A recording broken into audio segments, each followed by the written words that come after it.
Bonjour à toutes et à tous, nous sommes toujours en direct du Forum mondial Normandie pour la paix avec Fréquencier et Radio Espace en partenariat avec la région Pays de la Loire. À présent, nous accueillons deux représentants du PEJ, Alicia et Pierre. Bonjour à vous. Bonjour. Commençons sans plus attendre avec la première question. Qu'est-ce que le PEJ ? Alors, le PEJ, c'est une association de la loi 1901, non partisane, qui promeut en fait une éducation à la citoyenneté, principalement aux jeunes en France. De quoi est parti ce projet ? Alors initialement, cette association elle a été créée à Fontainebleau. En fait, c'était un groupe de parents en fait qui se sont initiés dans la vie de leurs enfants et qui avaient envie de promouvoir en fait une idée de regroupement autour d'idées citoyennes.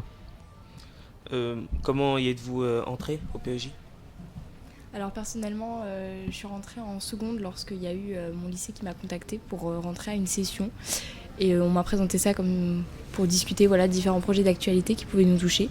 Et donc je me suis inscrite et directement on m'a prise en me disant que j'avais un peu le profil par rapport à mon lycée. Mais voilà. Et je suppose que ça vous plaît évidemment.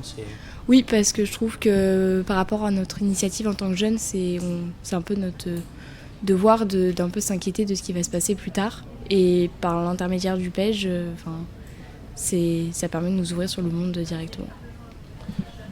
En quoi consistent les actions du PEJ ?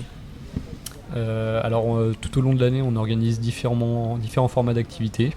On organise aussi des sessions à différentes échelles. Donc, on part de la plus locale en session régionale.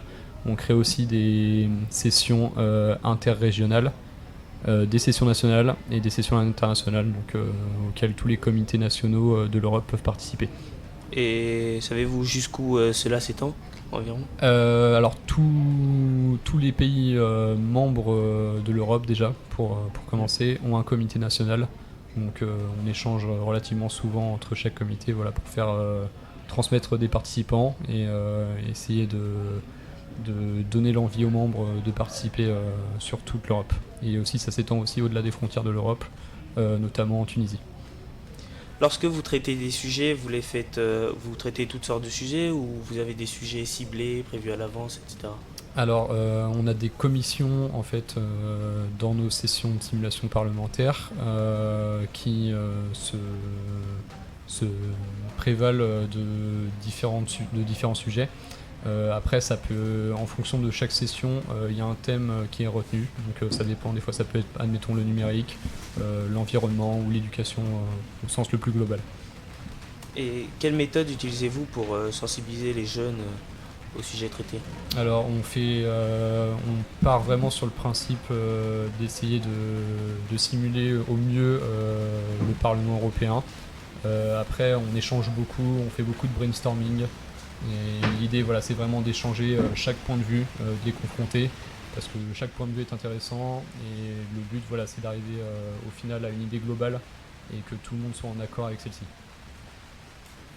Et qu'est-ce qu'un brainstorming ? Oui. C'est le fait d'exposer, admettons, une idée sur une table. On prend une feuille, on écrit notre idée, on dit pourquoi on est d'accord, pourquoi on ne l'est pas, et chacun donne son avis autour de ça.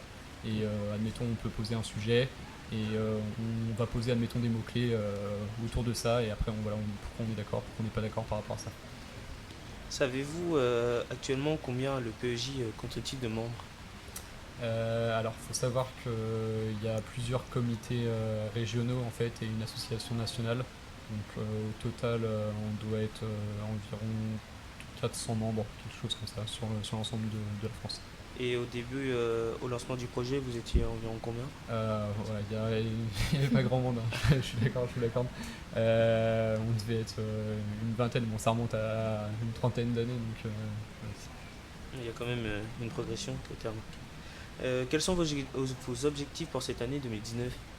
Faut savoir que en octobre prochain, le comité Grand Ouest qui couvre la Normandie, les Pays de la Loire et la Bretagne va organiser une session nationale à Nantes. Donc ça va être un grand projet, on va dire, en termes de préparation cette année. Donc on compte sur la participation de lycées normands notamment. Faut savoir que ça va être un de nos plus gros projets aussi sur cette fin d'année. On va essayer de mobiliser le plus de personnes possible et on va énormément se concentrer dessus. En tout cas, nous vous souhaitons beaucoup de courage et de la réussite. Merci à vous d'avoir répondu à nos questions et nous vous souhaitons une agréable journée. Merci à vous. Merci vous aussi. Au revoir.